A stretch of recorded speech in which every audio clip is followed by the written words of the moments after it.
It's the flick that gave birth to one of the most quoted and meaningful lines in film history. Ray Kinsella, a farmer in Iowa, hears a mysterious voice telling him, if you build it, he will come. Despite skepticism from his family and neighbors, Ray plows under part of his cornfield to build a baseball diamond. Miraculously, the ghosts of great baseball players from the past, including the infamous Shoeless Joe Jackson, emerge from the corn to play on Ray's field.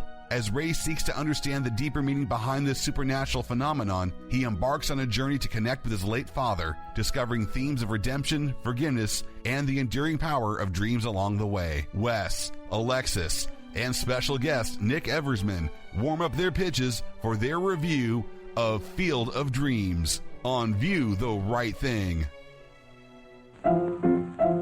Let's all go to the lobby. Let's all go to the lobby. Let's all go to the lobby to get ourselves a treat. Hey, welcome back to another episode of View the Right Thing. I'm Wes. And I'm Alexis. Alexis, you're so far away. We have a guest with us. Welcome back, Nick Eversman. How you doing, Nick? Hi. I'm doing very well, actually. It's kind of a second spring break. We just got off of spring break, and the kids are now sick for a week. So I'm home taking care of them. So all's well, though. Yeah. And Alexis is away because she's been a little under the weather. But she looks great. As always. Thank you. You look feeling much better. That's good. Alexis, it's been a little while since we recorded. Yep. How are you? Other than being sick? I'm good. Yeah. Yeah. In the world? But, just forced relaxation. Yay. Yeah. But you got to do something that we've talked about a bunch on the podcast that you finally got to do. I did. So do you want to talk about that a little? I got to go to Disneyland. Well, specifically California Adventureland. Yeah.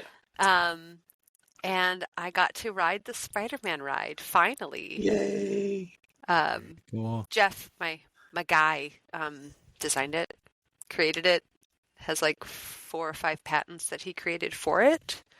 Isn't that how proud she is? I'm so proud of him. And I had never gotten to go because he doesn't just get up and go to Disneyland, even though we could go anytime we want. But he got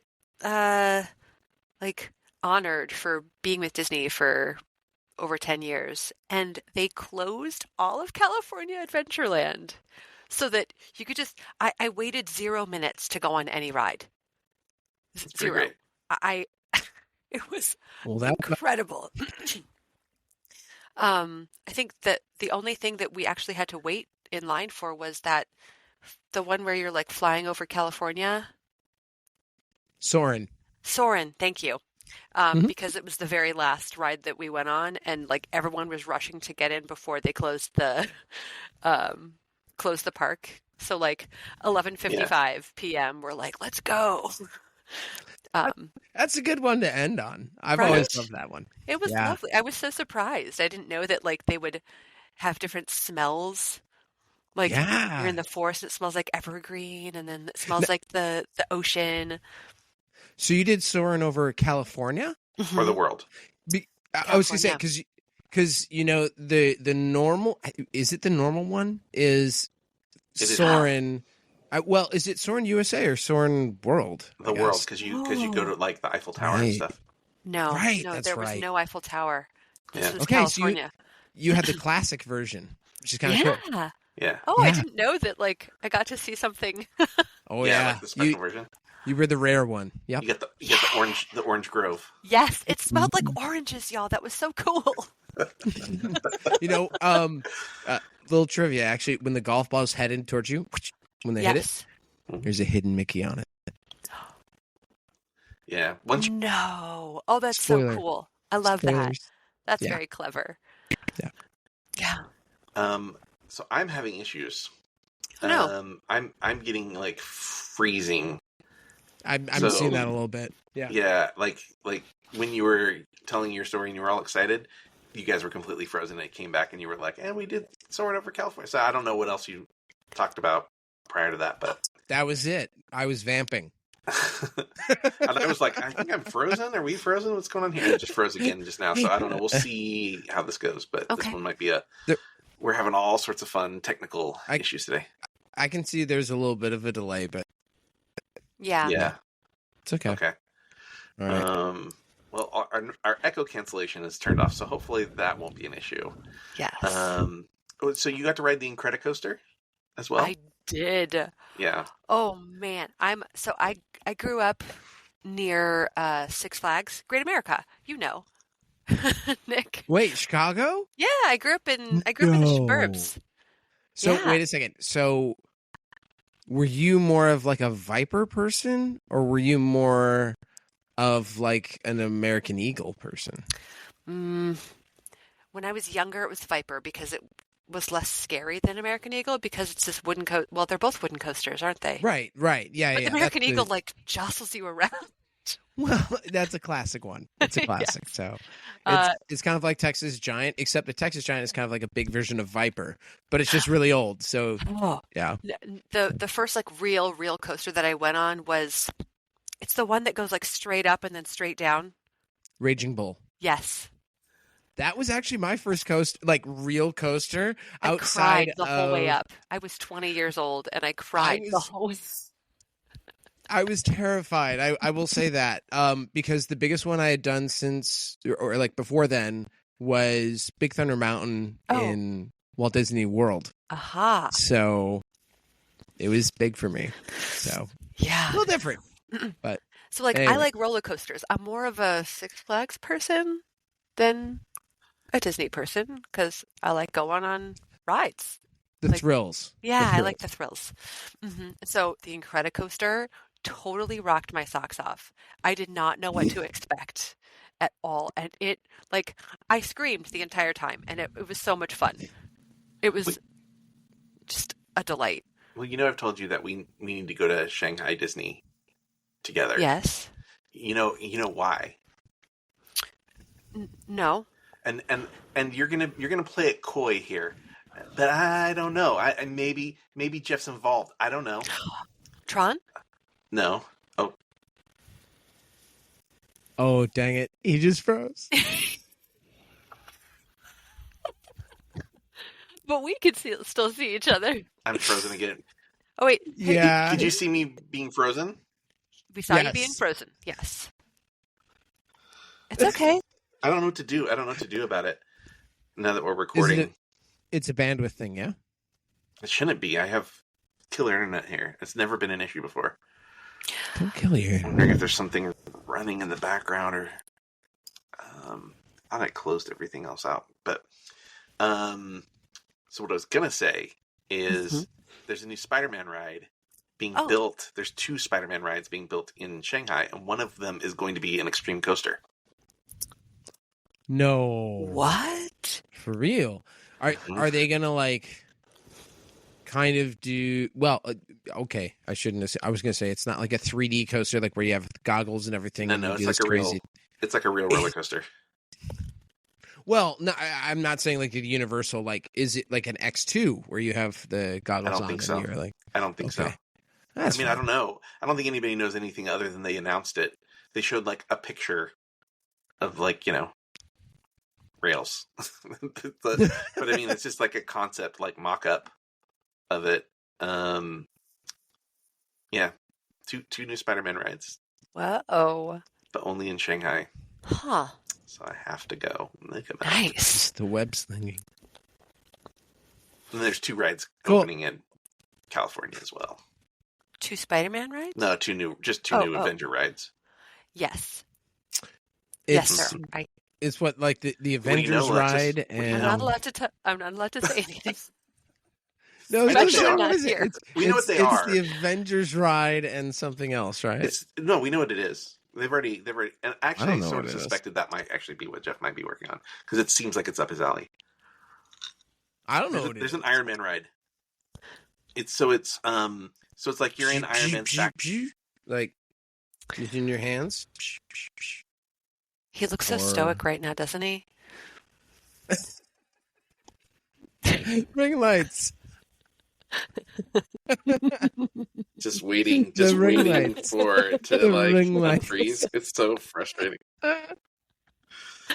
So, anyways, so the queue system is, I think you're essentially in like a buggy or like a pod, and at some point, an arm will come and pick up your pod and and move you around, and it's like a Tony Stark testing facility, and it jostles you around and then puts you back on the track at the end. They've already shown. Yeah, What? didn't they released that when they started talking about that at South by? Yeah, they've shown like what the pods look like and how the arm comes in to take them and stuff. So is it like them combining Harry Potter type style ride with something else? You know, I mean, like, Yeah, I think so. I don't know exactly what you're doing. Like, are you just riding through it? You're not shooting or anything like that? Like, it's just... I don't know. Right. Okay. I don't know that it's interactive. Yeah, Okay. I think it's Well, I think that's it's just fine. an experience, and I don't know that it's necessarily Harry Potter like, because at Harry Potter they're like all on like a specific rail. Like everybody is doing the same thing. You're following a specific track. Whereas this, it's like actually removing you from the queue, essentially. In theory, you're autonomous. So, Yeah, it looks really cool. I've always wanted to be on my own. So I'm contemplating trying to leave the room and come back. I don't know if that's going to kill our. I think it would. I don't know. If it's your studio, yeah. So, but you could always invite us back. Well, yeah. Let's see what happens if you just sit tight. See what happens. Okay.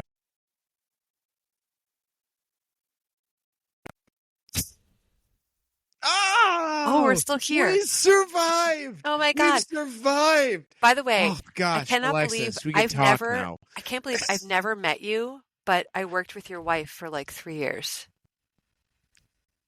At Proof. No. Yeah. No. Are you? Wait. How? I worked in front of house. I worked at Proof. No. I sure When? You did. did. I promise you. Are we getting? No, but wait a second. We've never talked about this. And Wes, you're looking a little better. Yeah. It sounds better. Is there any? You're on sync. Is there any echo going on? I can't. Nope, we don't have any echoing. I can't click the cancellation button. You're fine. Okay. Here, I'll turn mine off. No, yours is good. Oh, it can't be changed. Okay. Yeah, we said it already. It's because we're recording. That's why. Okay. That's why. If we were to stop the recording, we could turn it off. I wonder if I could stop and start it again. Ah. It's a day of testing things. Wow, this is off the rails. So for me, it's saying I feel so honored. Yeah. Yeah. I don't. Wait a second, though. Okay. Sorry. Mm-hmm. Yeah, I just don't know what this is going to turn Being out to professional. be, because for me, it's saying that we're only a minute into the recording. So. Well, that's fine. You're a minute in. That's why. Probably. Yeah, thank you. What does yours say, Alexis, at the top? 99% uploading. That's it? Doesn't say how long? Great. No. Mine says 12:46. Awesome. What? No, I'm saying the time. Oh, it says the 12:51, movie that you've been going for 12 minutes. Okay. Yeah. Oh, you have a time? Where do you see time? Yes, I have a timer. Top right, when it says people. It says For me- people. It says For me, it's right in you the and middle two of the top. others. Okay. Weird. I don't have a This is timer the at all. worst Take a episode picture of and View the text Right it to Thing you, we've ever Alexis. done. Oh, what a mess. I actually like this episode. What a This mess. is good. Um, We're human, yeah. you know? Yeah. Problems, man. Tech ID. Yeah, the tech has been the bane of our existence, I feel like, on this podcast. Isn't that like the point of a podcast? Is the tech? Yeah. Well, otherwise it's spoken words around a campfire. Yeah. I don't know. I'm just kidding. I heard you on the wireless back in. By the way, love the Mariners. Yep. Is that a jersey? No, That's it's the just hoodie. It's a sparkly hoodie. it's a zippy. Everybody likes little sparkles. This is my Oh, You're Japanese. Comes Jersey. Wow. The Kenji, Kanji. I think is what it's called. Kanji? Kanji. Kanji. The Kanji Imanaga. Nice. Do you know what that is? I mean, I Alexis?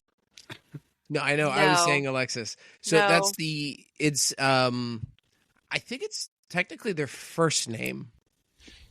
Is it? There's do. I don't know because there's a never mind. We'll get into that later. Or we don't have to, but whatever. So it's Imanaga in Japanese. Oh. Yeah. Cool. Japanese characters. Nice. I love that. Japanese characters. So that's cool. They did that for him and Seiya Suzuki, kind of in honor of the Tokyo series. Although this one is not a Tokyo Yeah. jersey; it's just a blank. So Cool. anyway, Anyway. Go Cubs. Go no, Cubs. Wes, you have not skipped or anything like that. You look good. Great.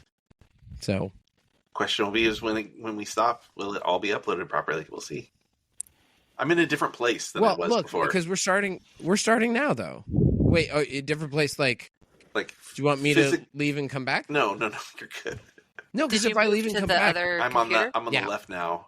Whereas that's what I'm saying. If I leave and come back, you at least be second to that'll Alexis. be fun. So that It'll way be fun I'm for third. people watching the video version to see me bounce around. Dude, You can move them. You can move us around.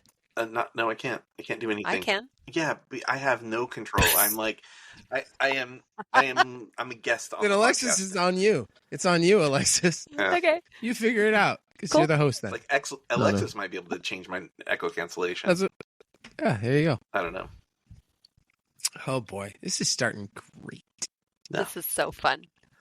Yeah. Well, Love. it seems like I'm not echoing, and it seems like we're all No. here and recording finally. So we can talk about the movie, I guess. Awesome. Alexis, what did we watch today? We watched Field of Dreams. Sweet. And what's that about? Oh.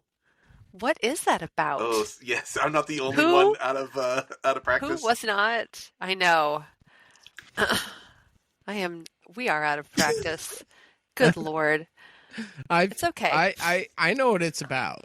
So Yeah, but Gotcha. she does a synopsis. So, Iowa farmer Ray Kinsella is inspired by a voice he can't ignore to pursue a dream he can hardly believe. Supported by his wife, Ray begins the quest by turning his ordinary cornfield into a place where dreams can come true. Ah. Yeah, sorry I'm stuffed up because this movie made me cry. Oh my God, me too. How can it not? It's one I was of gonna those. say I don't have emotions. It's oh I continue, Alexis, continue. I'll have a lot to say later. So this movie is ranked number 6 on the American Film Institute's list of 10 greatest films in the genre of fantasy. It was Fantasy. Wow. nominated for 3 Oscars: Best Score, James Horner, Mhm. woo, Best Screenplay, and Best Picture. Mm-hmm. It's a rare occurrence for a movie that gets a Best Picture nomination that doesn't get an acting nomination. So it was kind of interesting. Mm-hmm. In 2017, it was selected for preservation in the United States National Film Registry by the Library of Congress as culturally, historically, or aesthetically significant, which we've talked about many times. Mm-hmm. A lot of our movies end up on that. So first up, Alexis, Yeah. Nick, did you enjoy Yeah. this film? Yes. Yeah. Nick? Yeah. Yeah. Yeah, I think it goes without saying. Yeah. I loved it. I loved it too. No, this is what I was going to say is this is a movie I've been watching with I'll put it this way, what's interesting about this movie for me is I look at the amount of times that I have watched, let's be honest, Star Wars, and I'll do that on my own, versus the times that I've watched this with family. Mm. And this is like much higher percentile. 75% of the time I'm watching this with somebody that I care about, whether it be my father, who introduced me to this when I was 4 years old, I want to say. I literally just watched it today with my kids. And I was explaining everything to them along the way. It's very cool. But Lorelai already knew this story, but Lucas was experiencing it for the first time. Aw, And he really enjoyed it. So that's great. that's, Yeah. I really love the movie. This is only the second time I've ever seen this film. Are you kidding me? I didn't see this movie until, oh boy, it would have been the 2000s. We talked about watching this movie when I was out there. Yeah, well, I mean, I'd seen it by the time I'd met you, but I know. I'd only watched it the one time. It's pretty emotional for me. And I had a conversation with Desi, and she was talking about Field of Dreams, and I said, I got a confession to make. I've never seen the movie, and her jaw was on the floor. Yeah. And lo and behold, I received a gift of Field of Dreams on DVD very quickly after that, and then I watched it, and it's a fantastic film, but just it's hard. It's hard for me. So Yeah. Well, I guess maybe you asked the question of what this film was about. Mm-hmm. Can I give a succinct answer? Sure, yeah, you can give your take. Okay, this is about fathers and sons. Yeah, for sure. This is about a son who didn't know his father other than through probably his love of baseball. Yeah. They didn't connect on much, and what does he do? First thing, he brings back his father's hero. Then he brings back his father's favorite team. Then there's a guy who's very much like his father, Moonlight Graham, who is a moonlighter, literally a moonlighter, but also a doctor. And in other words, what his father became, he does something different other than play baseball. And it was just, it's about his dad. Everything that he did was actually for his dad, and for, I think, his healing process with him and his dad. Yeah. And it's one of those movies that's really cool because, to me, it's not a real pandering way of looking at reconciling a father and son story. This is a little different. This is a little deeper. This is he takes great risk.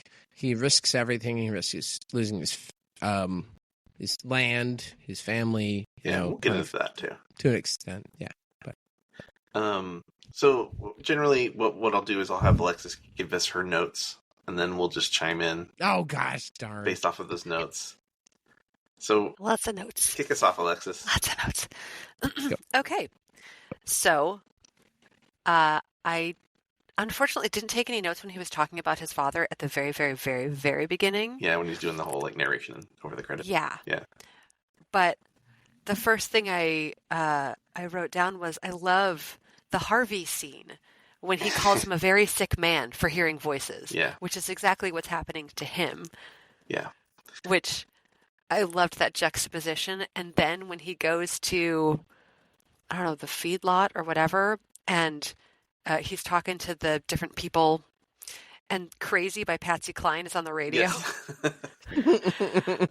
When he's talking to the other farmers about hearing things. And I was like, oh, that's so clever. I really appreciated that. Those two. Since you kind of touched on the opening sequence where he's talking about his dad, and they show like the baseball cards, the Cracker Jack cards. Mm-hmm. Some of those were just like sort of like made up cards, but the one with Ray Liotta of Shoeless Joe is based on an actual card, and they just recreated it with Ray Liotta on it.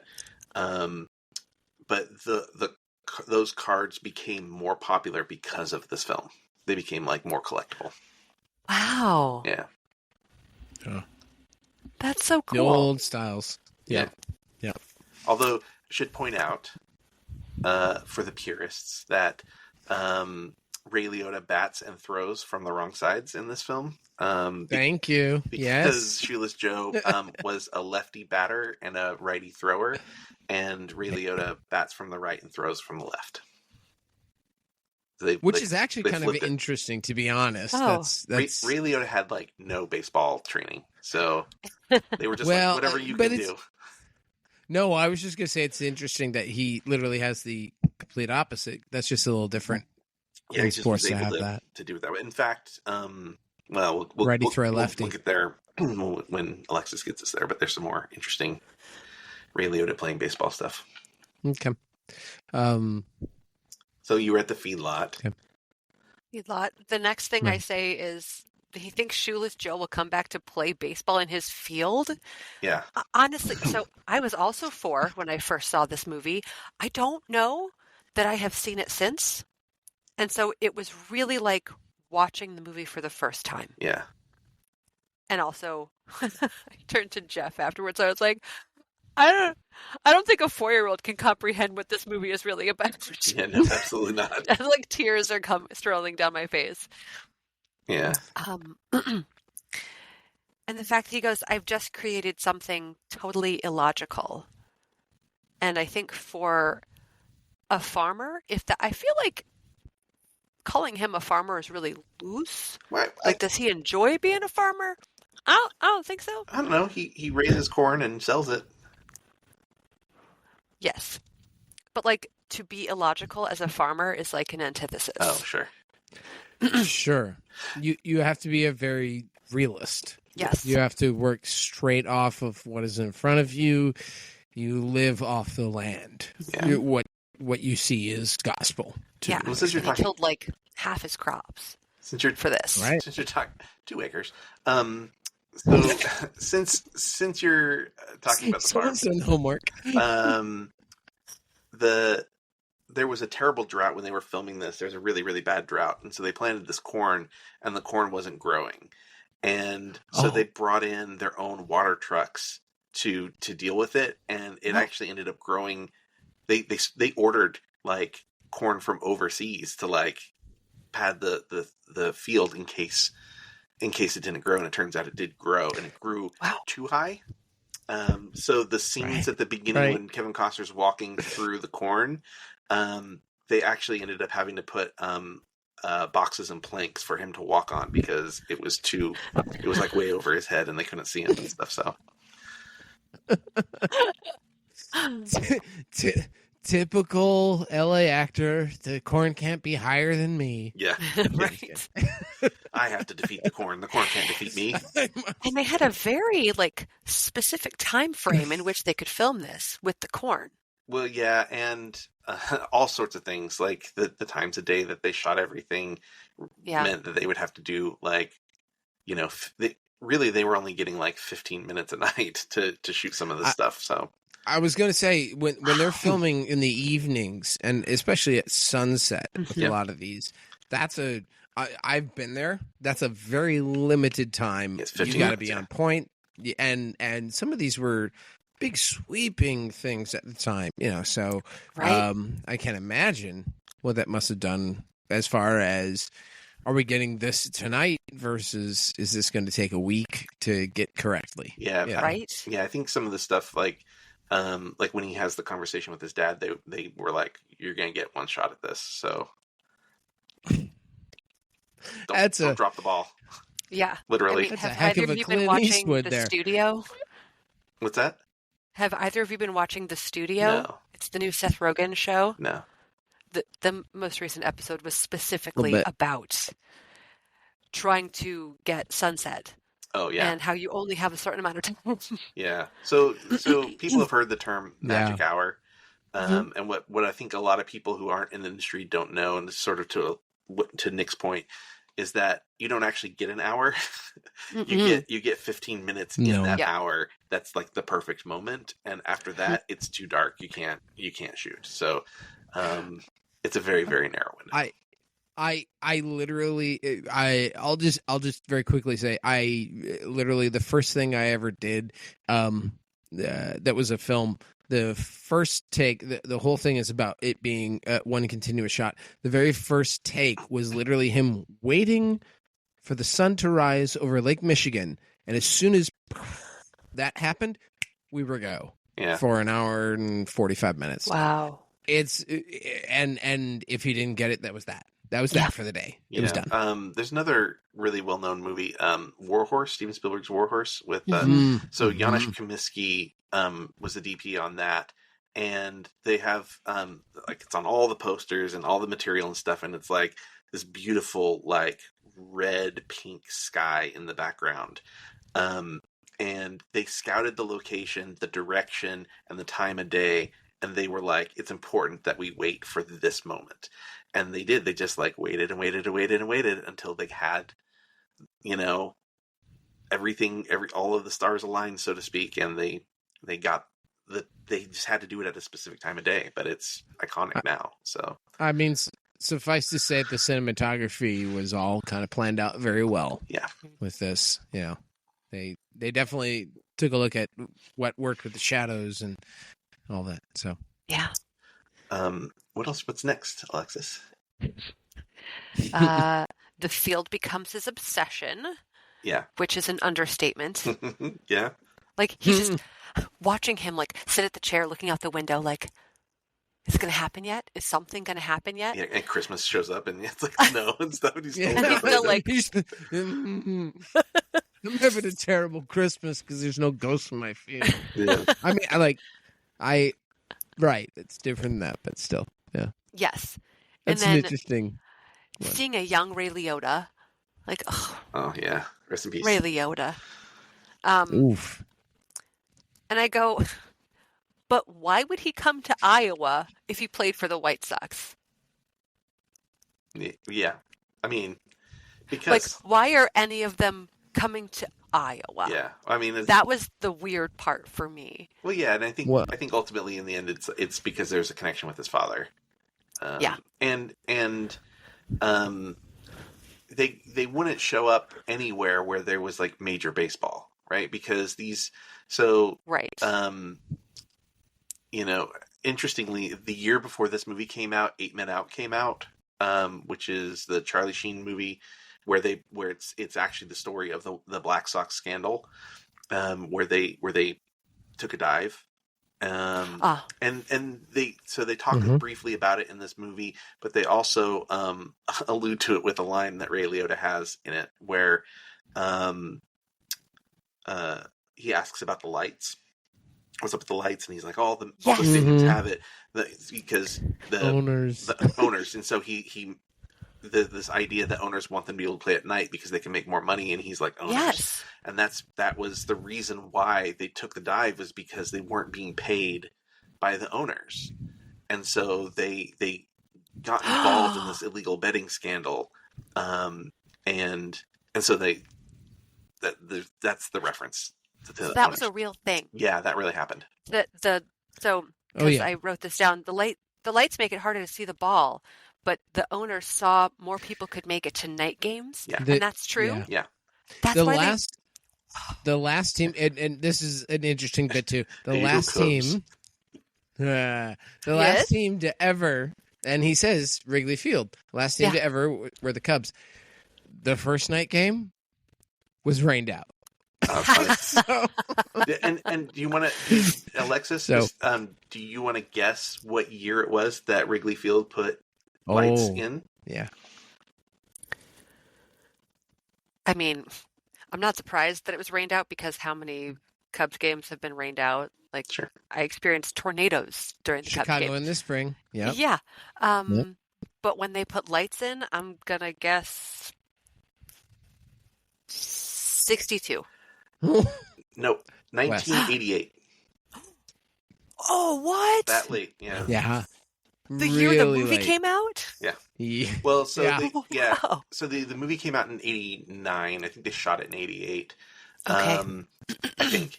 And in the book, so this is based on a book, and in the by W.P. Kinsella, the Yep. in the book, he says all the stadiums except for Wrigley, because Wrigley didn't have them when he wrote the book. And so for the Right. movie, they That changed is the line. wild. Yeah. Also, I just did a quick little bit of homework. It's possible that he's playing in Iowa because that's really the closest team. In 1919, that's the closest team. Oh, interesting. To Chicago. To Chicago. Yeah. Probably. I mean, like, I think. Let me just check. I think Kansas City might. I about the always. Twins? There's no Kansas City. I always got the vibe that it was that, like, so, like, those like Shoeless Joe Jackson and those other players are not eligible to ever be in the Hall of Fame, the Baseball Hall of Fame. They were banned from baseball because of this incident. And so it's the name the Black Sox. So it's like a black mark on the history of baseball. And so I always took it as that they weren't welcome anywhere else. They're not welcome at Fenway. They're not welcome in Yankee Stadium because they've been banned from Major League Baseball. So this idea that they're, like, out in the middle of nowhere where there is no baseball, like, makes a lot of sense to me. Well, and Iowa's better than Utah, so Sure, you know. sure. No offense, Utah. Just saying. Yeah, take that, Utah. They don't have corn. They have corn. They have corn in Utah. Okay, they do. I grew up in Utah. Well, I didn't say grow up. I lived there for 4 years or something when I was a kid.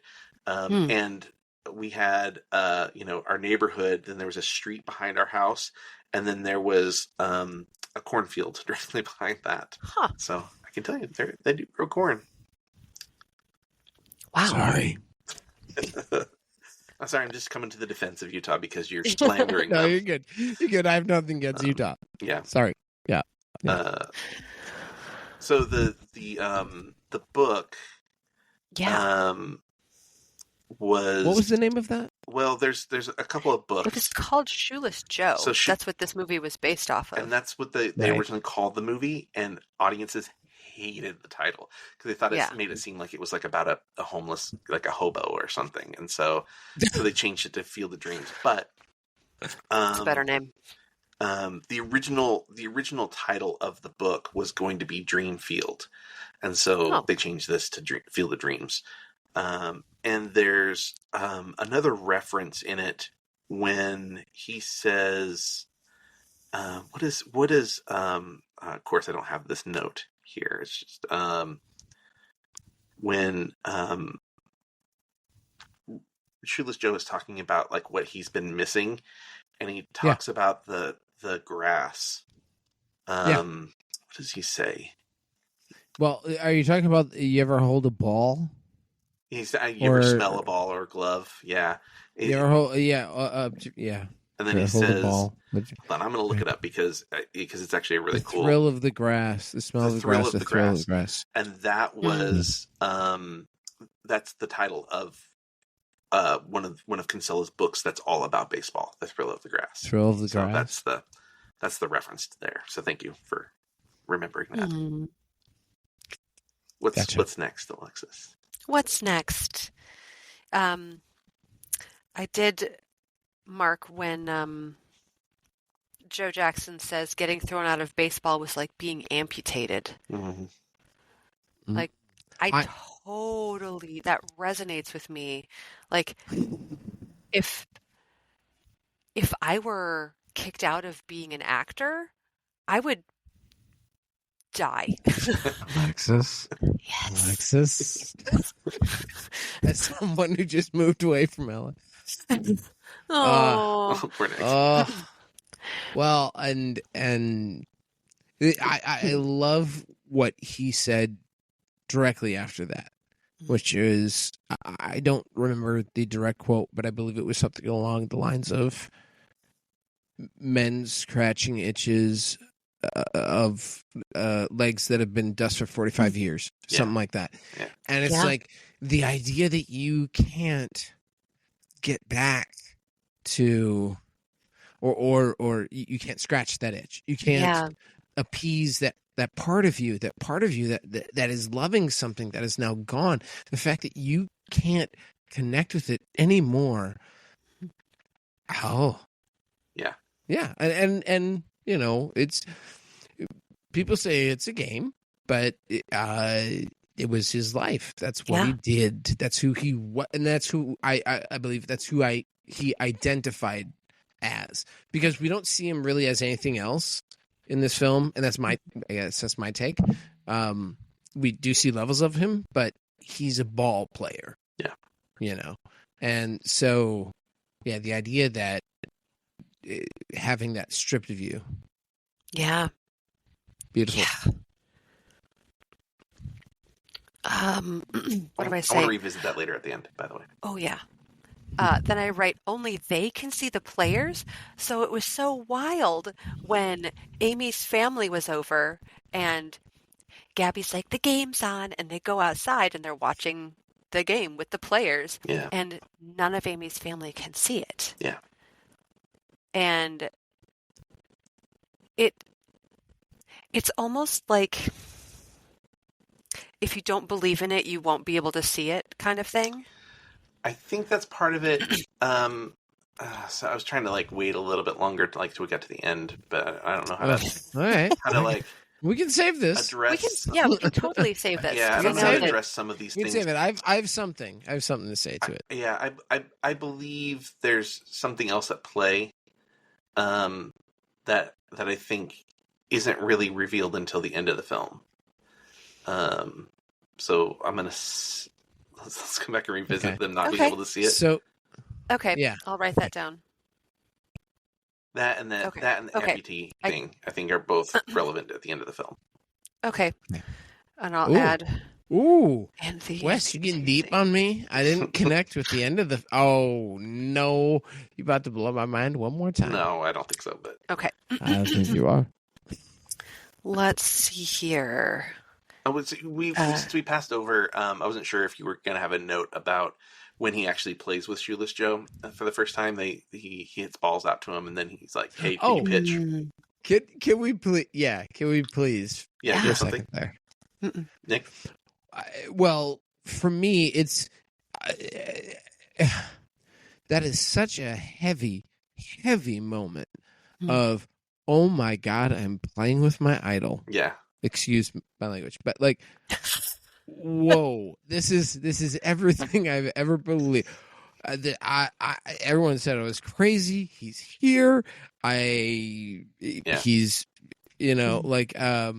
playing and all that. And the fact that he goes, I just love the fact that he has the audacity to go, let me see if you can hit my curve. And like, yeah. Right. Yeah. You can hit my curve. He's a professional baseball player, right?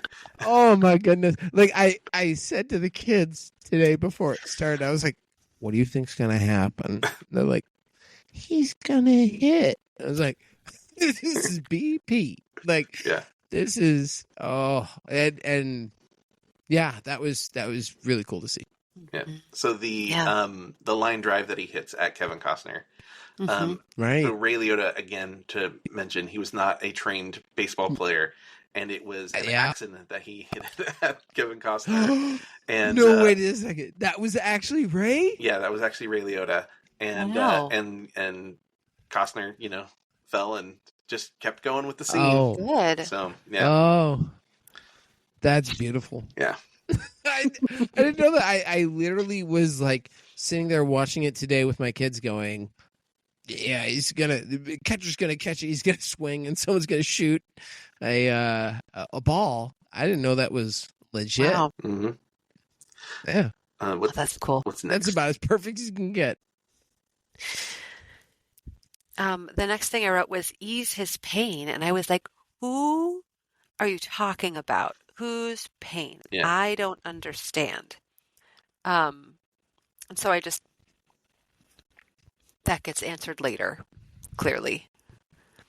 But the next thing I said was, oh my God, they were talking about banning books in 88.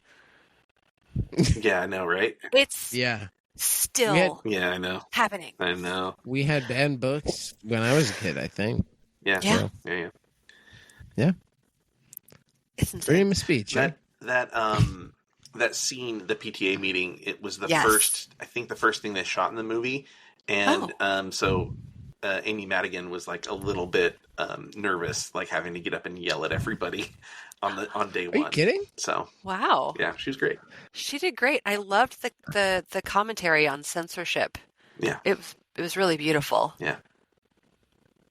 I mean, loved I it. also just for a second want to call direction to Amy Madigan. Holy, was she great for Mhm. this role? Yeah. Yeah. Yeah. She was someone who understood that this was absurd, but someone who absolutely trusted that this was about love. Yeah. This was someone who didn't know what he was doing. This was about love. If you think you should do it, you should do it. Did it, and then continued to support him, even through everything else, through her family, Yeah. Yeah. not just the community, but her family, her brother, and we'll see them later. Yeah. Yeah, I absolutely loved her. Yeah. She's great. Well, and you know who she's married to? No. She's married to Ed Harris. Oh, What? And so there's a controversy with this film in that they have never revealed who the voice is that says the lines to Kevin Costner.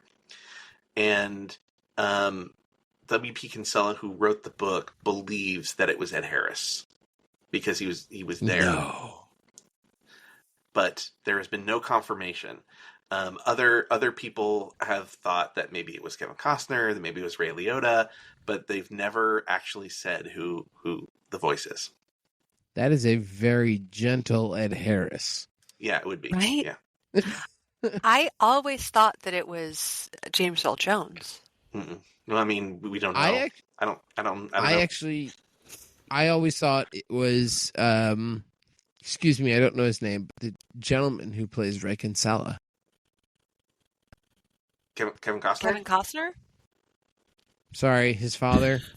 Oh, the guy who played his dad, John. Yes, John Kinsella. Oh, could be. I mean, I think it might be Ray Liotta, but who knows? Interesting. I could see either Ray or John Dwyer Brown. Kinsella. Yes. Interesting. Wow. That's interesting that they've never released who did that voice. Yeah. Now I want to Is watch there it a again reason? and be like, because it was God. Yeah, I mean, it's just the voice. Just That's wild. Yeah. Huh. Love it. The next thing I have is, what's Terrence Mann got to do with baseball? so in the They Sure. shared the exact same. Oh, go ahead. Sorry. no. Well, so I was just gonna say that the in the book, the writer is an actual writer. It's Mhm. J.D. Salinger. Oh, Terrence Mann isn't a real. No, it's author? they're Okay. in the book they're talking about J.D. Salinger is the author that he goes to find. Oh. Which makes Which is kind sense of why interesting. there's like book bannings Yeah. and things. So Yeah. but yeah, so they changed it up for the movie, made it fictional. Well, then what does J.D. Salinger have to do with baseball? Well, I don't know personally because I don't know enough about J.D. Salinger, but Okay. I'll get on it. Presumably it's the same story, just Yeah. different author. Gotcha. Okay. Well, that's cool. Yeah. I really enjoyed the fact that that Ray and Amy shared the exact same dream, Yeah, which is why she was like, "Go, yeah, you got to get out of here. go to New York, Pittsburgh, Okay. Boston, Boston, I assume, because Okay. they're going to Fenway. Fenway." Right. Yes, Real quick. yes. Okay.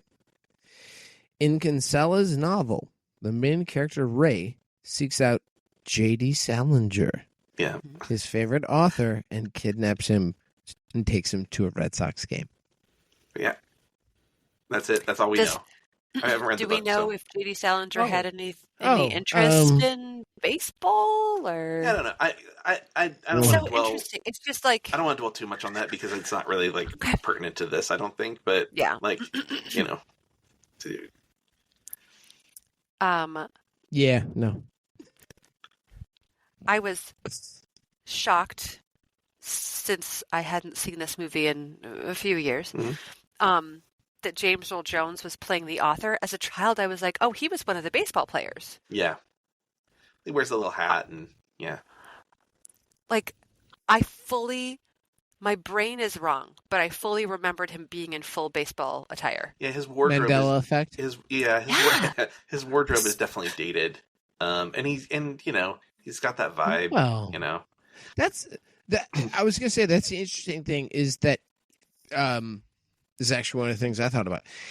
He dresses almost like Moonlight Graham. yeah, He's still very much kind of connected to that. yeah. Yes. And they're kind of the same era, Mhm. to a degree. Because when you go back, what is it? Is it 72? Yes. 72? Yeah, 72 on the Yes. right. So James Earl Jones wasn't going to do this movie, and his wife read the script and became like obsessed with the "People Will Come" speech, and so that's why he ended up doing the movie. And him and his wife thought that for sure that line that speech is probably going to get cut out of. I think it was more of a joke, but I'm going to do it for this reason, and then it's going to get cut. And of course it wasn't, but It was so good. yeah. That speech was so wonderful. Yeah, I agree. I'll get into this later, but a big note that I have is it's a movie of monologues. Yeah. Oh, sure. Yeah. Yeah, it absolutely is. I mean, that's kind of what Which Kevin is Costner rare. is known for, right? Is monologuing. So Sure, but it's not just him. yeah, That's the no, thing. yeah. It's not just him. Yeah.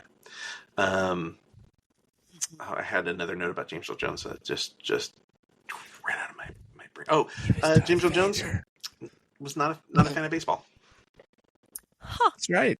and known for two pretty big baseball films between this and The Sandlot. Oh my God, that's right. Yeah. Yep. I was like, what else? Someone else from this was in The Sandlot too. I can't remember who. The guy that, From this? yeah, the dude that played Babe Ruth was one of the baseball players in this too. Yes. Yeah. Yes. Which also, I don't know if you noticed, but like they only had 8 members, and they were missing a ninth. Right. Did you catch they were missing their ninth player from the White Sox? They were missing the catcher because the catcher for the 1908 White Sox, 1919. 1990. Thank you. Was not involved in the betting scandal, and so he was not Right. banned. Oh, wow. So he wasn't there with them. Mm-hmm. Interesting. Yeah. Shoot. Ray Schalk is his name, Hmm. the catcher. Ray Shock. Good old Ray didn't compromise his ethics. Good old Ray. Yeah, Apparently, neither did Sleeveless Joe, though. Or Joe. Shoeless. Goodness. Yeah, I don't know.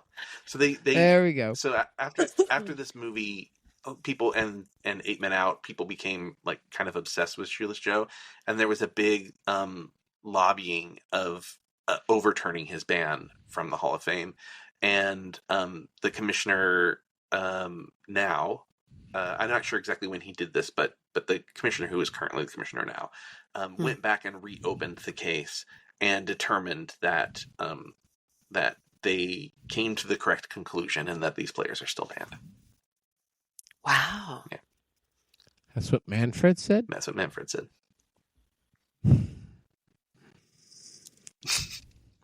Look, I know we live in strange times. Yeah. But if certain people can pardon Pete Rose. Yeah, but Pete Rose is still, he's not eligible for the Hall of Fame. No, I know. I'm just. Yeah. I mean, I'm just saying, Shoeless Joe, again, it wasn't proven that he actually went along with this. Yeah, I don't know. Listen to the monologue that she gives while she's on the tractor. Yeah. Or not monologue, but listen to the dialogue. Sure. You know, how can you explain? You can't. Yeah, I don't know. I know. I like to think here's maybe a different topic. But here's something that pulls kind of at the heartstrings is that there is a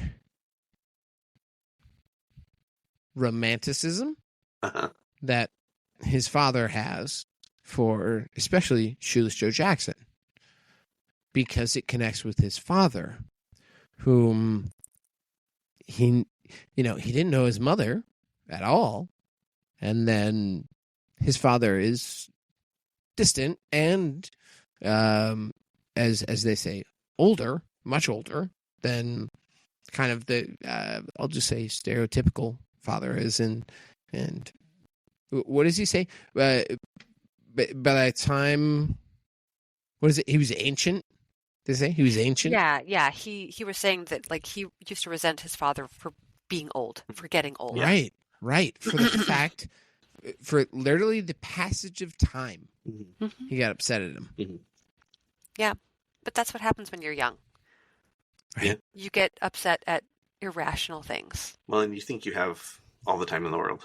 Yeah. Sure. Yeah. I'm just going to jump back in to this when he finally gets to meet Terrence Mann and is trying to get in, and on the third time Terrence doesn't close the door all the way. So it's like he's giving him a chance.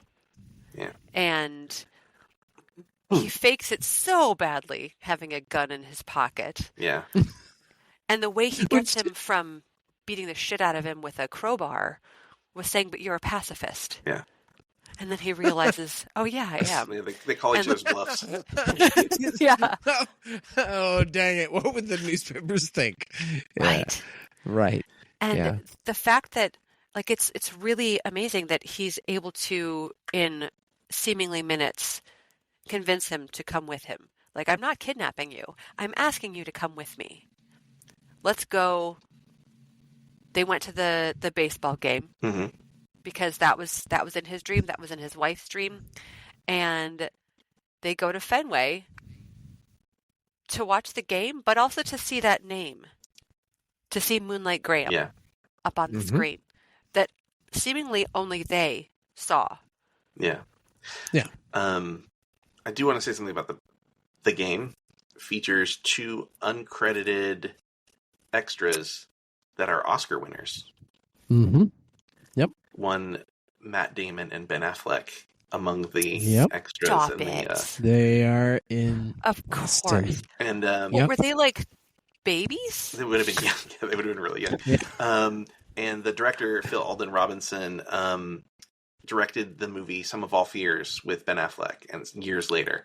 And so when they got together, Ben walked up to him and said, "It's nice working with you again." And he was like, "What are you talking about?" And so then he explains it to him. So, Wow. Yeah. Oh, that's so cool. Yeah. And I loved that when they went to go get beers and hot dogs, that 2 beers and 2 dogs were $7. $7. What a Dog time! and a What a beer. time to be You alive! can't even buy 1 hot dog for $7 Yeah, now.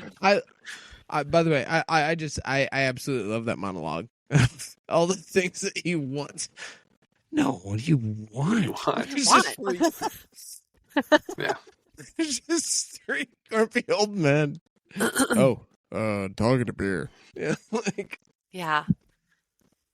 And I think I wrote, I miss when people just wanted their privacy. Yeah. Like, that's really what Terrence Mann wanted. He just wanted his privacy. He just wanted to be a regular human. And I don't know, as she says, while on a podcast. But like, I do miss when people kept some of their stuff to themselves and were just like, I am a person for myself.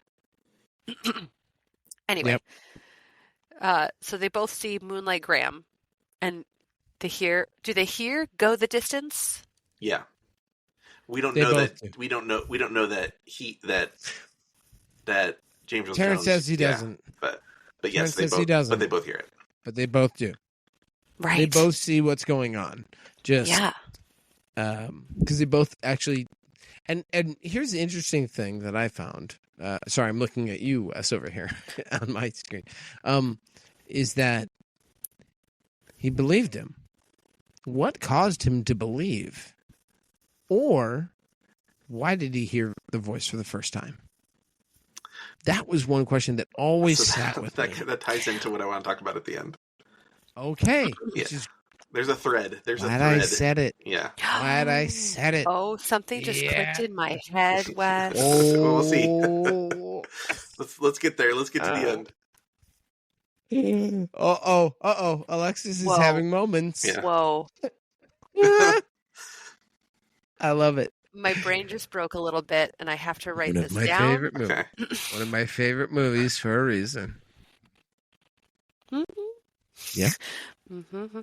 Okay. Mhm. She's ready. It'll She's do ready. that. It'll do that. There you go. Okay. So then, there we go. Okay. So they go to Minnesota Mhm. and to try and find Moonlight To do- Graham, who has Right. unfortunately met his demise Mhm. many years prior. Mhm. And what a Um, wonderful job by the librarian. Oh, Truly. oh. Librarians are past, present, and future. So the Honestly, there. go ahead. Go West. No, go ahead. No. You're gonna I say. was going to talk about librarian. So you go ahead. What Oh. are you going to say? Well, okay. So I'll just say, look, I can look her up here, but I'll just say, again, about monologues.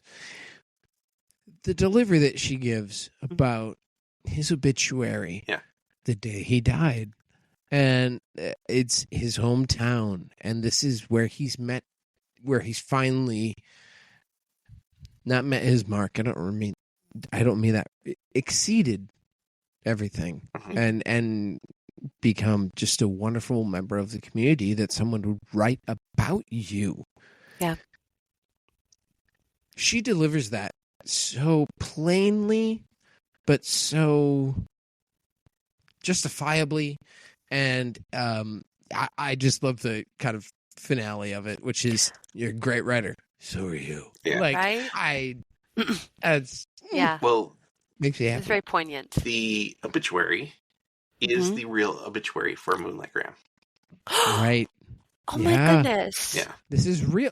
Oh, did you not know actually this No. story? No, Oh goodness, Alexa, we're hitting I'm you gonna in have waves. to look up Moonlight We're hitting Graham. you in waves. This is actually a legitimate story. Moonlight Graham was a real person who Wow. got to play for a half of an inning, and Good Lord. I need you guys to vamp. that was it. I'll be right back. Okay. Vamp, vamp, vamp. We were talking about Moonlight Graham and how that was the real obituary Yeah. for Moonlight Graham. Burt Lancaster. What about Burt Lancaster? He was Moonlight Graham. That was Burt Yeah, I Lancaster? think this is Burt Lancaster's last film. Oh. I could be wrong about that, but I think so.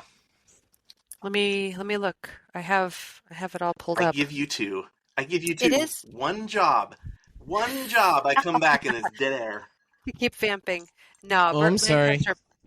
Lancaster. We had to deal with your, That was not Burt Lancaster's final film. It was not. No. What was his No. final film? Separate but Equal. Which was when?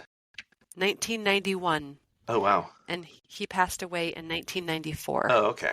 So it was next to last film, apparently. No, So- he had four He films had 4 in between. films is what you're saying. Yeah. I don't know, I read something. I thought I read something So- saying it was his last film, but I guess not. that's one thing I had read also. Really? I think it was probably the last film he liked. Last movie he watched.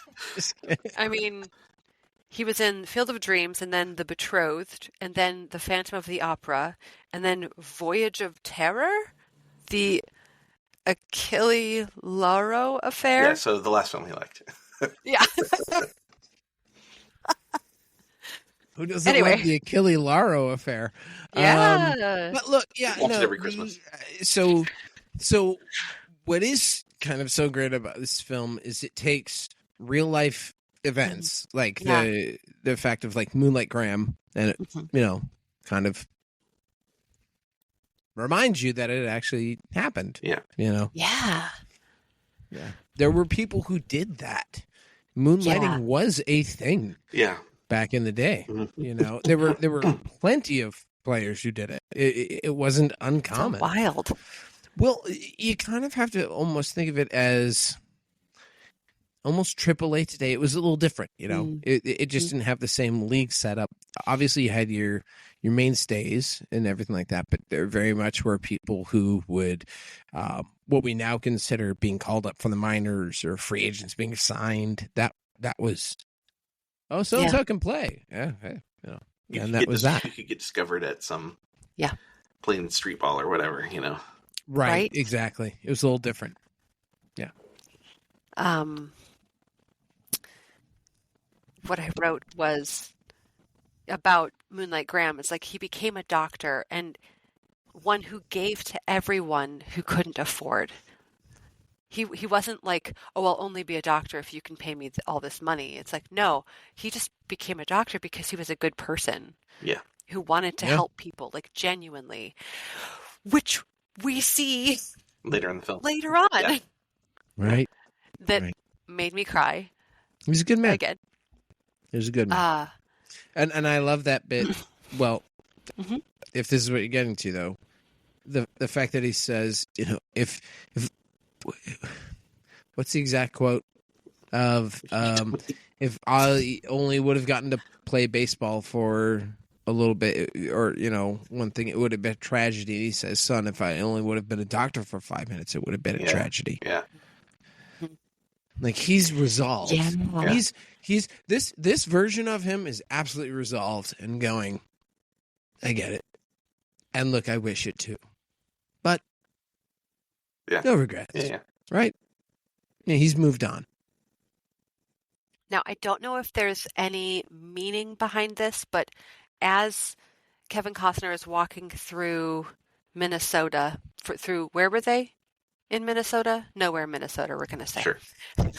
And there's a town. But the moment that it switches from present times to 1972, he walks past Amy's Bakery, which is his wife's name, and then it turns into Nelson's Bakery. Is there like some famous Nelson in baseball? Or that was just a way to show the passage of time? In baseball, I wouldn't necessarily think so. No, I think that was a nod to him when in baseball. I think it was just a straight passage of time. Okay. Dyersville, by the way, Dyersville, Iowa. Dyersville. Oh, in Iowa? Yeah. Oh, wait, I'm sorry. Dyersville is where Field of Dreams is. Oh, okay. okay. The other one. Chisholm, Minnesota. That's right, Chisholm. Okay. Chisholm. Amazing. I just found that interesting that once it was 1972, the bakery, which was formerly his wife's name, is now a different name. Oh, wait a second. What? Say that again. I didn't realize that. When he's walking from current times for right. In 88, the bakery is in his wife's name? Yeah, it says Amy's Bakery. And then when he passes into 1972, it becomes Nelson's Bakery. I mean, I do wonder if that was a nod toward Amy. Yeah, I mean, it's not going to be a coincidence. I mean, like that's work they have to put in for some reason, right? So I'm sure, I'm sure it's there intentionally, right? Yeah. Mm-hmm. Which gives me all sorts of thoughts. Good catch. When they finally, realize that they can't find Moonlight Graham because he has passed, and they're driving in this. Side note: where did he get this van? This that bus? Where did that come from? I thought he had a pickup truck. I don't know. When he goes to pick up, when he goes to Boston, he has it. I know. Like they're dirt poor. Where did this money come from? Where did this van come from? It's just interesting. Well, I don't think it's money. I honestly think of it this way: as the truck, if you're on a farm, Mhm. truck is the working vehicle. Sure. Yeah. And I would think It's that just- they might have another. Here's the other thing. Maybe. I think of it as a relic of his past. I think of it as a connection to Yeah. the past Ray and Amy, Mm-hmm. or Annie, I think when they were younger. that it probably doesn't matter. I think that there's other inconsistencies Fine. with time that are like a bigger, like his father was born in like 1912 or whatever, and he experienced the 60s, and I don't know, it just like timing wise probably. Well, his dad was really old. Well, no, that's. I think that's what. Yeah, I was just gonna say. I think that's one of the points. Is his dad was really old when he had him. Yeah, so the suggestion that his dad was like 58 when he had him. Right. Yeah, I think it's like not out of the realm of possibility, but I think it's an inconsistency that's carried over from the book to the movie that his dad's favorite player was from like his dad watched, Shoeless Joe Jackson and players of that era play. It's just it's just maybe a little suspect in timing. My point Fair is enough. that I don't think the fan matters. Fair enough. Like I can overlook the other stuff. I mean, I know. I literally know people when I was in my 20s that had parents that were in their 80s. Sure, Not kidding. No, I'm not saying that it can't happen. Oh yeah. I'm Sure. just saying that it's an unlikelihood of the era, and it's clearly something that was carried over from the book Mhm. that they didn't. I wonder if that was something that happened to Kinsella. Well, That's I what I just wonder. think the timing wise, like the book takes place in a different time period than the movie takes place, and Oh, I think okay. Right. they didn't Right. change some of the things from the book, and it ultimately doesn't matter. Right? So Like, then it gets a little bit different. yeah, Yeah. but anyways. The microphone. All right. Sorry. Anyways, Alexis, It fell. carry on. So they're driving, Uh-huh. and I was like, they pick up a hitchhiker, and I was like, wow, back when people weren't afraid of hitchhikers, but they Well, we were in the 80s. still were. No, it's Yeah. true. Actually, my grandpa used to do that. Hitchhike No or lie. pick up hitchhikers? Murder hitchhikers. Pick up hitchhikers. Oh. No lie. Out in Iowa. So I guess it's relevant.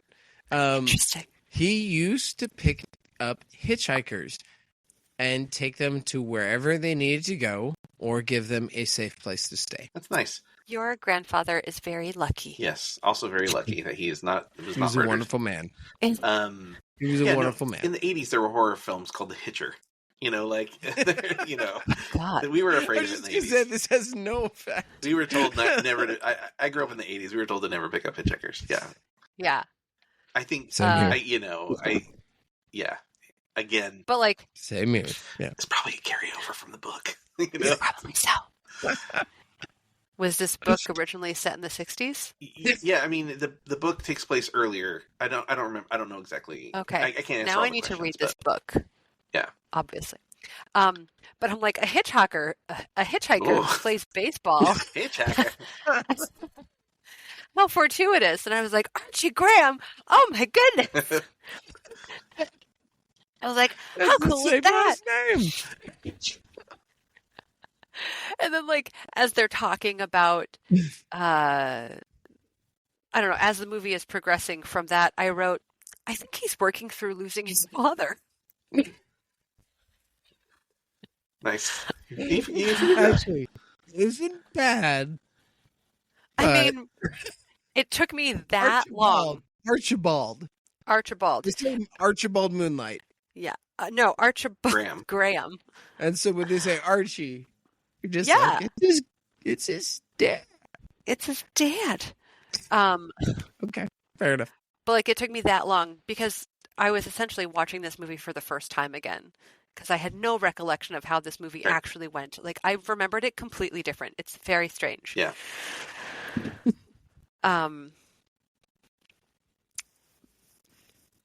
Then they're talking about how the bank is going to foreclose on, but his brother and their business Yeah. purchased the what? The deed? Or deed. Yeah. The loan. The deed on the they, land. They buy out the loan from Yeah. the bank, so now they own. Essentially, they have to. The Kinsella has to pay back the loan to the brother's company instead of the bank. Yeah, I was like, his brother-in-law essentially stole his land. What an ass. Yeah, I don't think he was doing it to steal the land. Really? I know. I think he did it Well- because he was like, this, like, it would be better if I had a hand in this than just the bank, because the bank is not family. Yeah. I just wonder, That's- because like this is the third time that he's interjected himself. The first time when it was him with his mom and wife or sister over at the place. Yeah. And then while Kinsella is on the road with Man. Yeah. He's trying to convince her. I think I do think the brother's an asshat who thinks he knows best, but Yeah. I don't think he's doing it because he has bad intentions. Well, it's pretty much what I would say too, is it's better to deal. This is where it gets interesting, because even in the beginning, he talks about the fact that the family doesn't like him. Right. He says that, right? And the mom especially doesn't like him. And, she even we see that. Like, Mm-hmm. we see her very limited, but the times that we see her, she's not happy with Ray. But there's part of, it's weird. There's part of me that's like, is he giving a pass because now, like you said, he doesn't have to deal with the bank. He just has to deal with family. But also, how much of a pass is that? I mean, like, it's I don't know. I think he thinks he's taking care of them. Right, exactly. The brother absolutely thinks he's taking care of them. I was talking about Ray's perspective, Yeah. but like the brother absolutely is like, look, I've taken care of you. I've done. You're doing whatever you think is right, and that's fine. But he sees them being crazy, right? And so he's Right, like, somebody exactly. has to like step in and take care of them, because they're not going to take care of themselves. right. Right. I don't think he's a villain. I don't either, and that's Alexis does. I can see that her was face. one of my final thoughts. That was one of I- my final thoughts. I do feel like he's a villain All right. because he's a naysayer who just it goes back to logic and illogical. Is it too Because early to ask? Ray is being illogical, whereas the brother, who is different, Yeah, but I mean, is trying to be the logical person. go ahead, Nick. I was just going to say, so then here's my question. Who, if not him, is the villain? I don't think there is a villain in this. I just like. I do. Okay, that's interesting. Wow. Who do you think the villain is? Oh, wow. That was quick. We're going that fast? 'Cause Well, I mean, that was a Is this thesis something- thing. So Well, Is this something to save for the end? I don't think Yes. there's a villain. Okay. I don't think there's a we'll save villain it for the end. in the movie. I mean, I think probably the closest we get to a villain is probably the lady at the PTA meeting. Okay. But the brother is sort of the only, like, I know we're talking about like logic and illogic, like we have privileged information that this is really happening. But like if we saw it for a moment from the brother's perspective, if the movie was about the brother-in-law and not about Ray, we would watch him like struggle with watching his brother-in-law go nuts. And from his perspective, Yeah. like he's keeps trying to do something to help them, to save them, to like help them see the light, and like they just flat out refuse to because they like have faith in something just like nonsensical. So I don't think he's coming from the perspective of I'm trying to take their land.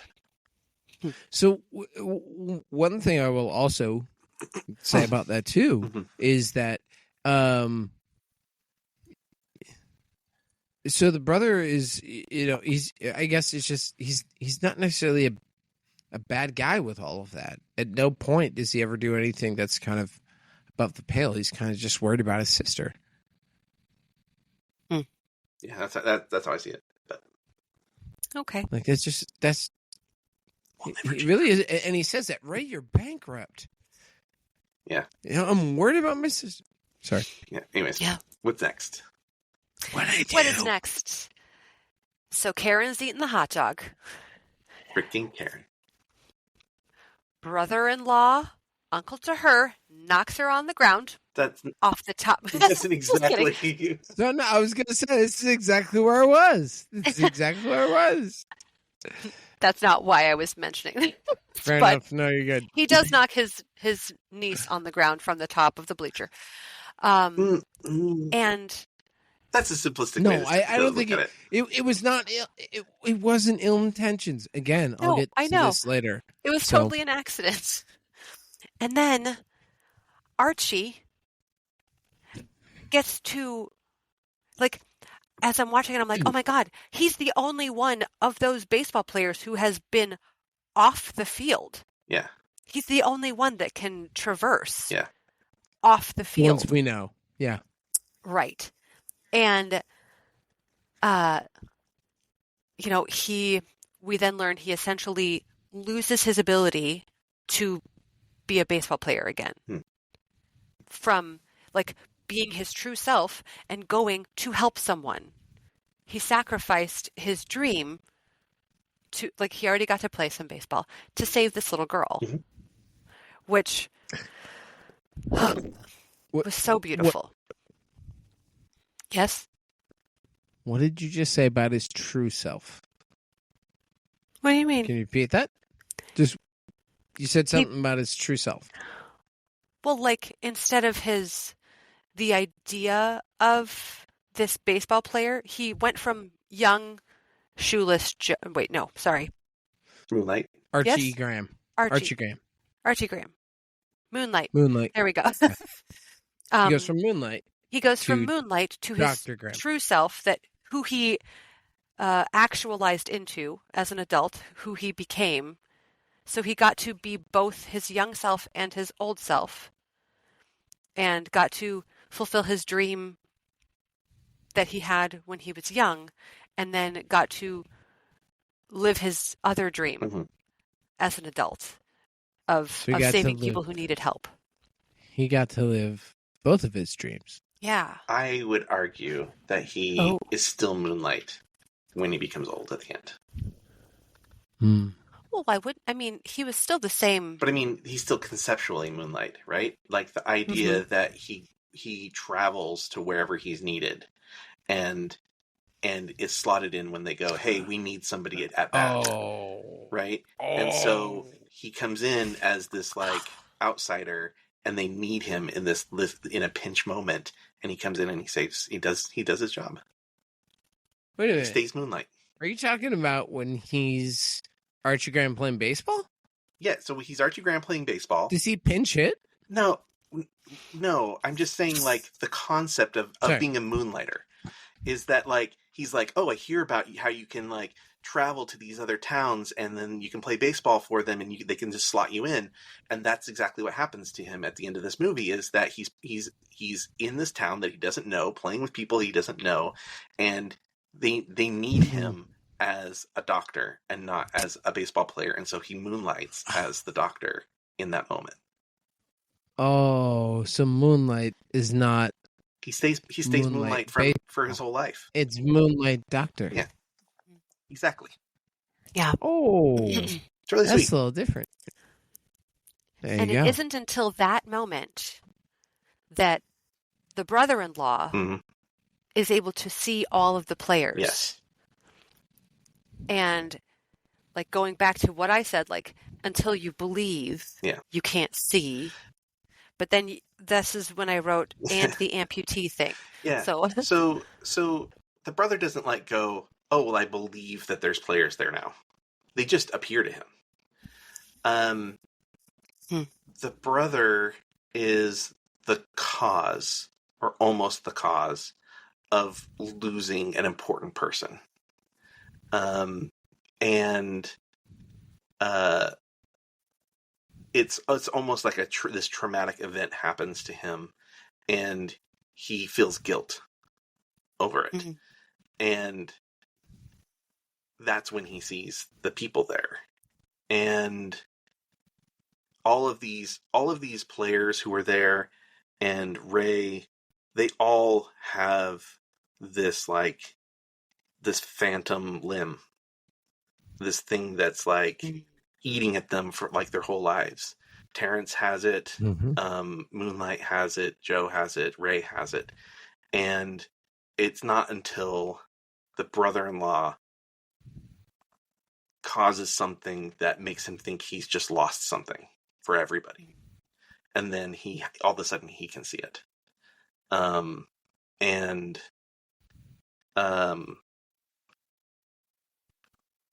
you know, there's you talked about how like, oh, I think this is about him working out his loss of his dad.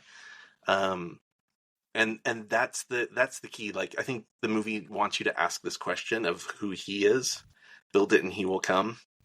And so, like, at first you're supposed to think that it's Shoeless Joe, and then you're supposed to think that maybe it's Terrence. Then you think it's maybe Moonlight, and then at the end of the movie you find out it's his dad.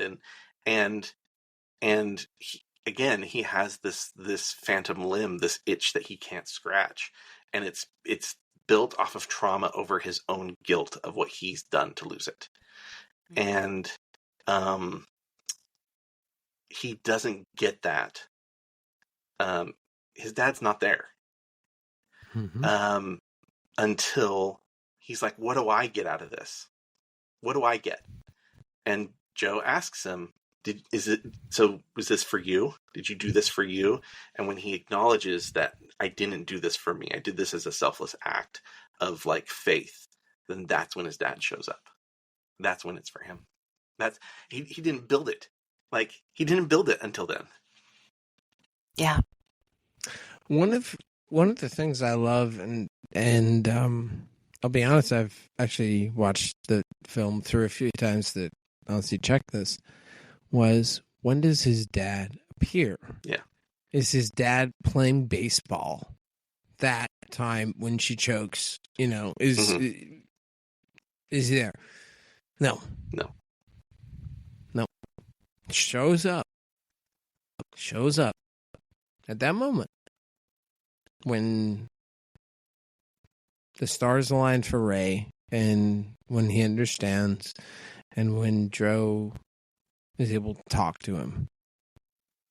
And that's the thing that's maybe, I don't think it's lost, but the fact that there's all these baseball players, and we don't necessarily know all of their names because there's a ton of them there. They mentioned a few of them by name, but just the fact that they all disappear, and all of a sudden his dad is still there. I want to know why Terrence was invited to go into the field. It was his time. Oh, one of the good questions. Yeah. And this has me thinking. Yeah. That. I talked to my kids about this today. Talk to my kids. I know what you're going to say. So, you know how they were reading the newspaper when they were in Minnesota, or they were at a hotel somewhere? Yeah, Minnesota. And his dad, Terrence's dad, had put out a thing saying that he couldn't get a hold of his son. Yeah. Dude, he was already dead. Yeah.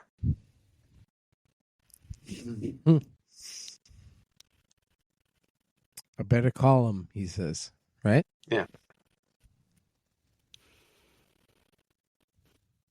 But I think that's part of the thing was Ray's character was able to see and hear things because he was kind of chosen to. The rest of the characters either believed or were already kind of there, you know? And I don't know, like, is that's the thing, is like when he picks up Terrence, this is one of the things that's kind of confused me a little bit. When he picks up Terrence, is he already dead? Like, I think so. But it's and I The think door it was has to ajar. be. Yeah. Well, I mean, I Right. think they. The door was ajar. Yeah, I think he probably dies in that kerfuffle. Is it also potentially possible, because I'll be honest, I have not looked at this. Is it possible when he picks him up, it's like the same thing as picking up Archibald Graham? Yeah, Time is different. Yeah, absolutely. I think that's absolutely what's going on. I think Okay. they go to the baseball Like game, and he's I think already he's passed. buying. I think he's buying a hot dog and a beer for a dead guy. Yeah. Oh, you know what? I'm gonna go back and look See to what see the do they look concession at guys both do. of them, or do they look at just him? Yeah, I don't know. Because that would be See how that's much directorial. Yeah, one hot dog and one choice. beer costs. But I mean- if one hot dog and one It beer was costs like $7, $6.75. It was like $6.75 or something like that. Maybe less. He orders two. That's I don't. Again, I don't know that like that part's like, the continuity of that is that important. I think mean, the if it's important thing that is, deep, that's impressive. I think the important thing is that you don't see him like. I think it's important that Ray's the one who finds Moonlight by himself. You don't actually see Terrence interact with anybody else. You don't see Terrence actually make the phone call to his son. It's not until Father. his Says, what am I going to his son. tell him? Oh, I thought it was his No, father. His son. The No. son was I can't get a hold of Oh. my father. Can't get hold of my father. And then He says, what am I going to tell him? and he doesn't and he doesn't Which is interesting. Because honestly, if just real quick, if Terrence in that moment is aware, because we know he's a little bit aware, because he's like, I'm going to go, Ray, because he must be aware that his soul is kind of left. To me, I wouldn't think that somebody who hasn't passed on would go, I'm going to go. Like, I don't know, to me. But, no, he says to him, what am I going to tell him? Yeah. I don't know. That has a different meaning if he's already passed on. Yeah, and what I was going to say was that it's not till he's really at the field till he interacts with anyone. Like, we don't see him interact with anyone until he gets to the field. Wow. Mm-hmm. Well, he talks to the family, but that's it. Yeah, at the field. Yeah. Right. That's what I'm saying. Yeah, it's like yeah. he doesn't interact with anybody until he gets to the field. Right. Wow. Yeah. So that's why he gets to go. It's his time. And when he gets to finally play cat with his dad, and his dad goes, is this heaven? Oh, this is Iowa. And he goes, is there a heaven? Oh, yeah. It's where dreams come true. Yeah. And then he says, Is it I heaven? think he says, this is Are heaven. they all dead? Maybe this is heaven. Are they all dead? No. Not Ray and his Not family. Ray and his family, no. But that's one thing that my kids kept asking was, are they alive again? And Oh, I yeah. was like, no, but their souls haven't left. They're And then all these cars are happy to coming be back. Yeah. while they're playing. Oh. I was like, where are they going to house these cars? So I got a very cool trivia about that. Yeah. So as far as I know, because I know some family in the area, they sent out flyers Mhm. and basically said, you want to be in this movie, bring your car. This is the road. We will direct you. Wow. It'll be part of the film. And that's literally what that is. Yeah. Is that's a bunch It's of 15,000. people. How Thank many? you. 15,000. 15,000 in Iowa. Yeah. Like, this isn't, the LA Expressway. Like, that's Yeah. 3 wide. This is literally a line. Yeah. And, like, there... I've heard you can see people on the side of the road if you look really closely or whatnot because their lights are on and whatnot. But the point is yeah, that is legitimately those many cars just. Yeah, and they had them because it's so slow moving. They had them change their headlights from regulars to brights back and forth to give the impression that there's more moving. Yeah, and you can see that. Interesting. You can actually see the. Oh yeah, you can see that. You can see them changing them. Yeah. Wow. Yeah. Yeah, that's a cool helicopter thing they did, but yeah. nowadays they use a drone. Drone. Okay, Wow. so wait, we've reached the end then. Yeah. Yeah. All right. Did you guys notice? There's only one Yankee uniform that ever shows up at the game. Yeah. Yes. And who was it? Actually, Was it Babe Ruth? no. I don't know. I could never This is see the like- back of their jerseys, so I had no idea who most of those players were. They didn't put their names on the jerseys very often. Oh. Goodness. No, I know. Was there a number associated? No, it's not. You're not gonna get it from a number. Okay, so just help me out. A Yankees Is that- player who? Because they say there's a few that they say, but Ty Cobb is one, and he's Boston. So it's his dad. Remember, his dad was a Yankee Oh, fan, and he was, yes. and so of course he was That's a Dodger right. fan. And so I when was his gonna dad say. shows up as the only Yankee that's ever shown up in the field. Yeah. that's. Wait a second. So we see the John Kinsella Mhm. Mm-hmm. in the field. Yeah, he's the catcher. He's the catcher. He's the catcher at the end. Well, I mean at the end. Okay. Yeah. I'm sorry. He's the only. He's the only Yankee that okay. shows up, and he's at the very end. He's the catcher. Okay. Just kind of bookend it with how the movie starts, with him talking about his dad being a Yankee fan. Yeah. Good movie. Great movie. So, Alexis, Yeah. would you recommend this movie to people? Absolutely. Yeah. Nick? I'm going to assume you're going to say yes. Yes. Yeah, I would too. I mean, this is definitely fits our bucket, like movies you should watch before you die. Absolutely. I never even considered it to be fantasy. Yeah, but I mean, Isn't it it is. funny?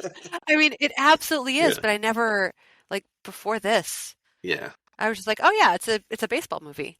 sure. Yeah. But I didn't. It's funny because I don't see it as a baseball movie, to be honest. Interesting. You know, Me either. it's Not a movie at all. about so many other things besides baseball, and like baseball doesn't really Yeah. like drive the plot forward. We did Beat and I did a movie that actually I really love as a baseball movie. Is For Love of the Game, which is also Kevin Costner. Oh yeah. Um, Yeah. so Mhm. that I consider more of a baseball movie than this, even though it's like a love story. Yeah. I do want to mention that James Horner did the music. So they originally had like a temp track, and the studio hated it because it was like super mellow and stuff. And they were like, you know, they're like, oh, we want to get James Horner, and they're like, oh, we're on board for James Horner. And then James Horner came in and was like, oh, the temp track's really good. So he did like a really mellow, like he wanted it to be kind of ghostly and ethereal. So he ended up doing something. But he was unsure about doing the movie, and they sent him a cut of the film, and he was like, "Oh, this movie's amazing." He fell in love with it, and he was like, "This is really important." So, so he was just really moved by it. Also, the cornfield was constructed over a July 4th weekend. Sorry, not What? the cornfield, the baseball field. Sorry. No, Oh, okay. Yeah, The baseball I field figure. was So what is it? Wow. Was that done intentionally? Like that over it was July July 4th? I think probably Yeah. it was like, you know, things weren't happening. Well, so it was done under the guise of the LA Dodgers groundskeeper. So it's probably like, oh, you know, the people that we need available are, you know, So I don't know. were the LA Dodgers the affiliate in assisting with this filming? You know what I mean? No, I don't think so. It's just Okay, so why did they. LA Dodgers have that? I don't know. They hired the famous groundskeeper. I don't know. Well, but that's what I mean. That's what I mean. Like, I mean, did they kind of I think they're like, we oversee need an production? expert to oversee this. So they. That's what I mean. Yeah. I mean, that's as far as I know. Okay. Yeah. Cool. Fun Burt Lancaster thing. He was completely unaware that Timothy Busfield was a member of an actor. And so they're doing the outdoor scenes at the field, and he's like telling him, he's like, can you go get some people? Can you get us some water? Can you go bring some chairs over here? Like, he was like directing him around as if he was like a PA. And then when it came time to shoot the scene and Timothy Busfield was part of the scene, that's when he realized, oh, I've been ordering around this actor this whole day. I've been there. Whoa. So it's pretty funny. I've been there. That's rough. Lastly, the line, "If you build it, he will come," voted as the number 39 movie quote by the American Film Institute in their top 100 film quotes. So, Yep. it's a good one. It was pretty mean, great. It describes the film directly. If you say that line, we'll know what you're talking about. Yeah. Sure. Mm-hmm. Wow. So that's it. That's it for this episode of Field of Dreams. That's it. Our next movie is just Alexis and I. There's no guest. Sorry. It's just us. Just us. Do you want to share? Should I share what it is, Alexis? Great. We are watching Moneyball, which Alexis is like. Oh, wait a minute, Alexis. I've never have you, seen have it. you not seen? I've never seen Goodness it. I just heard gracious. people talking about how long it is. She's got a negative she's got a negative Hang on. That's all I know. attitude about it going in. No. Look, honestly, It's a baseball movie. It's actually a I don't baseball want to. movie. I was Awesome. gonna say I want to give anything away. Yeah, don't. Yeah, I Don't. won't. Don't do it. I'll say it's a baseball movie. It's a I just baseball disconnect movie. Nick from the, from the call. No, you did. I am looking forward to it. Yeah. I think it's going No, to I'm be not great. going to give anything away. It's Look, fun. Yeah, you'll like it. It's very fun. You'll like it. There's a whole bunch of things about it that also explain what's going on today in certain areas. It's Aaron Sorkin, But it's David. more than that. David, Aaron It's Aaron Sorkin? David Sorkin. Fincher. Yeah, I was gonna say, David Fincher. It's What? Yeah. Okay, There's- then I'm going to there's- like it. Yeah. No, but From the people Yeah. that brought you to the It's- Social Network. It's great. You're gonna love it. Awesome. Yeah. who doesn't love that? No, I'm just kidding. No, for real. I love joking. I love Sports Night. I love all this stuff. I will absolutely love Aaron Sorkin. Yeah. It's a great film. You will thoroughly enjoy it. So, Okay. um, Awesome. pleasure to Yeah. Thanks be for here. being here, Nick. Thanks for joining us again. Yeah, We'll get you on Absolutely. again another time. Yes. Thank you. for sure. Hope so. Until next time, everyone, on cinema. I couldn't hit the stop button.